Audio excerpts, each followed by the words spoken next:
Fish Venkat గారి ఆరోగ్య పరిస్థితి రోజు రోజుకి క్షీణిస్తుందని చెప్పొచ్చు. నిన్న మనం వాళ్ళ డాటర్తో అలాగే తన భార్యతో కూడా మాట్లాడడం జరిగింది. ఆయన ఆరోగ్యం రోజు రోజుకి క్షీణిస్తుంది, అందుకని మేము హాస్పిటల్ కూడా వేరే ఒక హాస్పిటల్కి మార్చడం జరిగింది అంటూ కూడా ఆవిడ చెప్పడం జరిగింది. ఫిష్ వెంకట్ గారితో పనిచేసిన గబ్బర్ సింగ్ బ్యాచ్ మనతో పాటు ఉన్నారు, వారితో మాట్లాడి మరిన్ని వివరాలు తెలుసుకుందాం. నమస్తే అన్న. నమస్తే అమ్మ. అన్న, మీకు ఫిష్ వెంకట్ గారికి ఎన్నో సంవత్సరాల నుంచి పరిచయం ఉన్న మాట, ఎప్పటి నుంచో ఉందని చెప్పొచ్చు. ఆయన ఆరోగ్య పరిస్థితి ఎప్పుడు తెలిసింది మీకు? అంటే ఇంతకుముందు ఇట్లా తెలిసింది. ఇంతకుముందు మనకు పిఆర్కే హాస్పిటల్ అని చందానగర్లో ఉంటుంది. అప్పుడు అన్నకు ఏంటంటే లెగ్కి ప్రాబ్లం అయిన ఉండే. లెగ్ ప్రాబ్లం అయితే దాన్ని సర్జరీ చేయించారు మన తలసాని శ్రీనివాస్ యాదవ్ అన్న అల్లుడు ఆ హాస్పిటల్లో. దాని తర్వాత మళ్ళీ ఒక 6-7 డేస్ తర్వాత మాకు మళ్ళీ ఇక్కడ బోడుపల్ దగ్గర ఆర్బిఎం హాస్పిటల్ ఉంది, దాంట్లో జాయిన్ చేసిరంటే మేము అక్కడికి వెళ్ళడం జరిగింది. వెళ్ళిన తర్వాత అన్న పరిస్థితిని చూసి చాలామందికి మేము ఇట్లా హెల్ప్ అడగడం జరిగింది. హెల్ప్ అడగడంతో మన మైనంపల్లి హనుమంత్ అన్న, విశ్వక్సేన్ బాబు గారు, పవన్ కళ్యాణ్ గారు ఇట్లా సహాయం చేయడం జరిగింది. అంటే అన్న, పవన్ కళ్యాణ్ గారు సహాయం చేశారా? ఎందుకంటే దానికి సంబంధించి వార్తల్లో కూడా ఏమీ రావట్లేదు అని చెప్పొచ్చు. చేశాడు. 2 లక్షలు ఆల్రెడీ వెంకటన్ననే ఇంటర్వ్యూ ఇచ్చిండు ఆల్రెడీ. మళ్ళీ వెళ్దాం అనుకునేసరికి మేము అంటే సార్ వాళ్ళ మమ్మీ కూడా హాస్పిటల్లో ఉండే అప్పుడు కొంచెం బిజీ ఉండి మళ్ళీ వెళ్ళలేకపోయినాము. ఈ ఫర్దర్గా మళ్ళీ వెళ్తాం మేము సార్ దగ్గరికి, దృష్టికి తీసుకుంటాం సార్ దృష్టికి.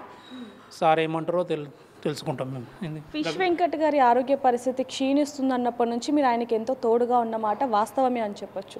కానీ ఇప్పుడు హాస్పిటల్ మార్చడానికి గల కారణం ఏంటి ముఖ్యంగా? అంటే మంచి ట్రీట్మెంట్, ఇంకా మంచి ట్రీట్మెంట్ కోసము పిఆర్కే హాస్పిటల్కి తీసుకున్నాం. ఎందుకంటే మొన్న ఇక్కడున్న కోమా స్టేజ్ నుంచి కొంచెం మాట్లాడే వరకు వచ్చిండు, కానీ మళ్ళీ నిన్న నైట్ నుంచి కొంచెం మళ్ళీ అన్కాన్షియస్లోకి వెళ్ళిపోయాడు అని తెలిసింది. ఇప్పుడు మళ్ళీ మేము వెళ్తున్నాం, అక్కడికి వెళ్ళి చూస్తాము. ఎందుకంటే బయటికి వచ్చి మళ్ళీ లోపలికి వెళ్ళడం చాలా బాధాకరమైన విషయం మాకు.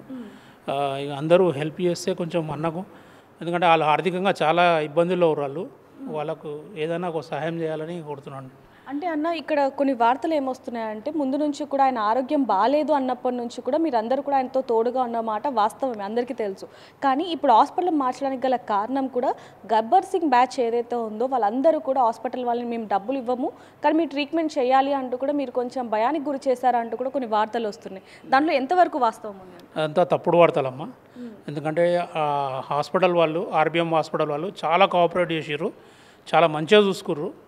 నరేందర్ సార్ అని ఉండు, ఓన్లీ మెడిసిన్ వరకే డబ్బులు తీసుకుండు, అలాంటి ఇబ్బందులు ఎవ్వరేం పెట్టలే. అది అన్నీ పుకారులే.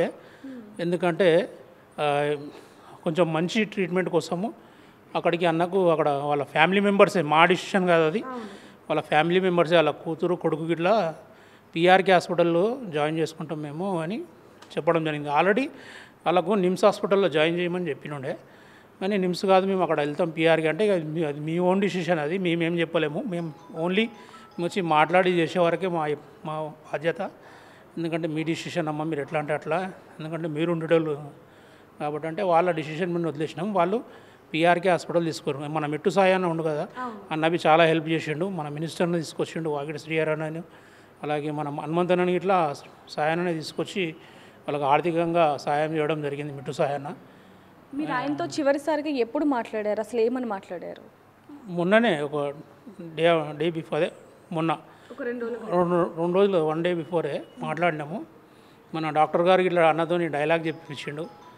డైలాగ్ అన్నా అంటే నేను ఇప్పుడు ప్రిపేర్ అయ్యే డైలాగ్ చెప్తాను, నేను ఇప్పుడు చెప్పలేను అట్లా నేను డైలాగ్ కొడుతుంటే ఇక మావాడు డైలాగ్ కొడుతుంది కదా అని మాట్లాడింది మంచిగా, చాలా సంతోషం అనిపించింది. కానీ మళ్ళీ ఇప్పుడు నిన్న నైట్ నుంచి కొంచెం అన్కాన్షియస్లోకి వెళ్ళిండని తెలిసింది.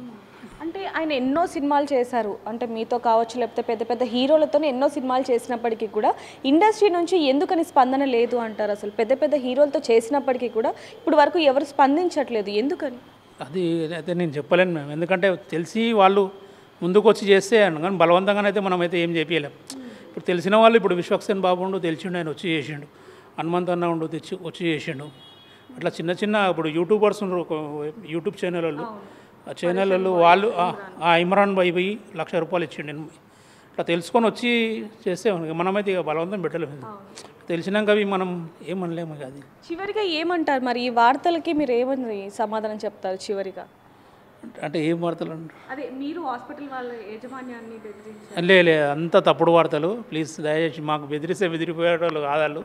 ఎందుకంటే బెదిరిస్తే మంచి ట్రీట్మెంట్ ఏడైతే చేస్తారు వాళ్ళు భయపడి.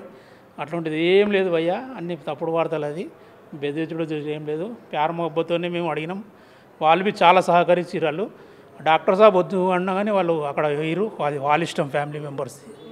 అంటే డాక్టర్స్ అక్కడే ఉండి ట్రీట్మెంట్ చేయించుకోమని చెప్పారు. అన్నాడు ఇక్కడ వస్తే ఉంచండి, ఎందుకంటే మినిస్టర్ వాళ్ళందరూ వచ్చారు కదా, వాళ్ళు ఏమైనా ఉంటే నేను చూసుకుంటాము అంటే ఫర్దర్గా మంచి హాస్పిటల్కి తీసుకెళ్తాం ఇంకా మెరుగైన ట్రీట్మెంట్ కోసం అని మేము అక్కడ తీసుకెళ్తామంటే యాజ్ యువర్ విష్ అని డాక్టర్ సాబ్ అన్నాడు. వాళ్ళు అక్కడ తీసుకెళ్ళారు.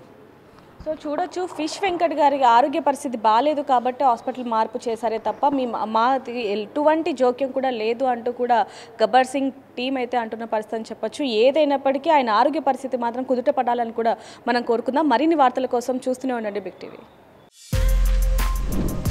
For more videos like this, subscribe Big TV channel.